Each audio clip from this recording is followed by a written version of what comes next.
Part 2. Morita's Sayings.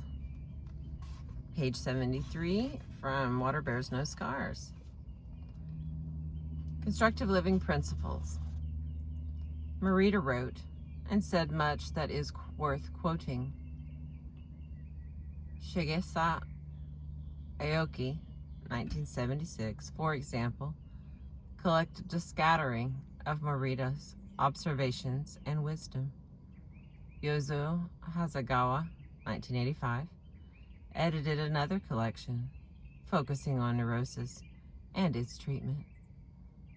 The entire set of collected writings of Morita Shoma fills 6 volumes in Japanese. I offer here a selection of Morita's insights and observations with expanded and interpreted commentary for modern times. Number 1. Rely on reality, not a person or a system of thought. When a person relies on a Morita guide or on the Morita way to handle life's problems, he or she has not yet graduated from the course of constructive living. When accepting feelings is natural, when doing what needs doing is the only thing one considers moment by moment, then one has graduated. There is no need to impose a system or a teacher on the natural process of being natural. Some students want to identify with a named lifeway or a person rather than just living constructively. I know of one lady who carries around a worn copy of a book on Morita therapy as though it were an amulet. Another carries a photo of her therapist with her when she goes out of the house. Others keep Morita's photo and calligraphy hanging on the walls of their homes and offices. Morita recognized the tendency of people to reify and deify. His opposition to this tendency was based on the fundamental premise that whatever takes us away from straightforward encounters with reality is harmful. A named system or person is a convenient way of rallying people who share views and experiences of training in everyday life. Yet, there is a freeing step that comes with truly integrating the principles into everyday life without having to see oneself always drawing strength from a therapist or group. But even with independence, one isn't freed from the gratitude to Morita or to one's teacher or supporting others. One sees that these others too were just doing what needed doing at the time. Number 2. Every phenomenon has 2 sides. For everything there is a benefit and a harm, gaining and losing. Morita wasn't referring here to the old saw that every dispute must have arguments on both sides. He was reflecting from a Taoist or a Zen-like perspective that everything contains within itself or implies the elements of its opposite. We cannot distinguish trouble without knowing relief. We cannot know what failure is without knowing what success is. Life has meaning only when juxtaposed with death. Such thinking is well represented in Jungian thought as well. One implication is that our suffering implies or carries with it non-suffering. The persistence that shows itself as obsessing and holding on to ideas and habits and people long after we should let them go also shows itself as diligence in pursuing a course of self-growth, working long and hard on a project, holding to our principles and goals when others drop away. The persistence is neither good nor bad, or is it both if you prefer? Similarly, a toothache highlights the relief we feel later and draws attention to the contribution of that tooth to our well-being. There is an old Zen saying that when the shoe fits, we forget the foot. I'm not saying here that all misery is good. because it feels so good when it stops. But I am asserting that all misery holds the implication of relief or no misery. That may sound like small philosophical comfort when we are in the midst of hurting, but to see the hurt as only bad, destructive, limiting, is to blind oneself to another side of that hurt. Some of my students aren't hurting enough. They hurt just enough to feel mildly uncomfortable, and not enough to use the hurt to push themselves to make basic changes in their lives. Today goes, tomorrow comes. I lose innocence. I gain experience. The air comes into my lungs, changes, returns, changes. Now, excuse me, now in need of support, now supporting, now understood, now understanding, now hurt by my sensitivity, now pleased by it.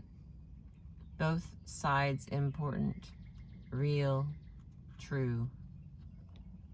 Number 3, follow the laws of nature. Be realistic. There is no use trying to make death pleasant or life free of anxiety. Death is fearful, though it may provide relief from some of our familiar sufferings. Our very bodies struggle and struggle to keep us alive. Yet, as we live day by day, life presents us with events that result in pain, worry, doubt, anger, and other unpleasantness. There are natural limits to our life freedom, whatever may be the degree of our political freedom. This approach to life involves realism in its most primitive sense. We must recognize the boundaries and organization that reality places on our existence. We must study and learn the possibilities and restrictions of the natural world, that is, of reality, and we must abide by them. We dare not ignore them. Genuine freedom can arise only when we recognize the limits placed on us. Again, the previous principle, 2 sides to every phenomenon, applies. Realizing the limits of reality contains the corresponding recognition of the freedom that reality presents to us. Number 4, no great person was ever free of great suffering. When one looks carefully at the biographies of the truly great humans who left their mark on history of mankind, one will always find great suffering, particularly in the teens and 20s. Many eminent psychological and spiritual leaders experienced valuable lessons as they overcame severe shyness, phobias, obsessions, and other feelings of inadequacy. Marita himself, Haikuin, the Zen master, Martin Luther, and Freud are typically offered as examples. They went on to apply the principles they learned about pain and possibility throughout their lives. It is not unreasonable to consider that the suffering permitted their greatness. Number 5, forget about trying to cure yourself. It is natural to want to be free of hurt, to want to sleep well every night, to want total confidence in every situation, to want calm self-possession in any emergency. But those who exert effort to achieve these impossible goals disappoint themselves and create even more problems in their lives. Number 6, if you feel no shyness around the person you love, then you're probably not in love. Young people, excuse me, young people in particular, suffer from the peculiar idea that they should always be in control of their feelings. They want always to feel relaxed and calm in front of someone they desire to impress. They worry that their shyness will interfere with their making genuine human contact with someone they care about. But when we really value someone else, we feel a degree of hesitation and shyness towards him or her. Some adults have learned to suppress their awareness of this tendency, but it is there nonetheless. It is natural to want to show our best side to those we love.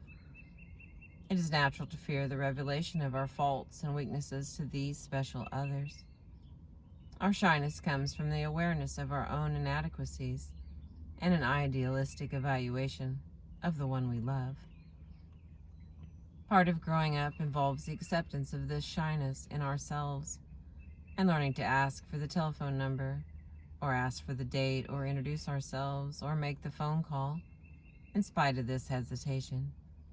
In our neurotic moments, we project in our minds what might happen, what he or she might say, what refusal we might face, what embarrassment we would feel if we were to stammer or blush.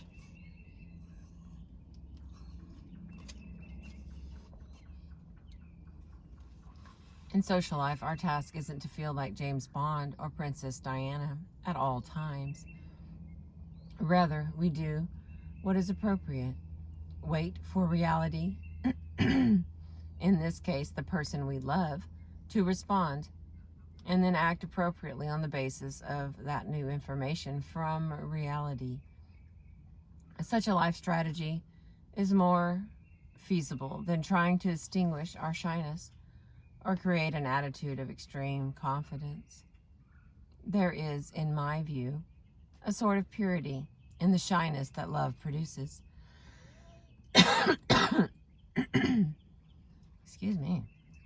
It is painful, but it is also rather touching and appealing to see. There is no need to try to do away with this very human characteristic. What we must learn to do is to live constructively alongside it. As we do so, the intensity and troublesome nature of shyness will naturally decrease. Number 7, realistic action is self-development. Some people believe that there are special courses they can take or special teachers they can follow to relieve themselves of their suffering.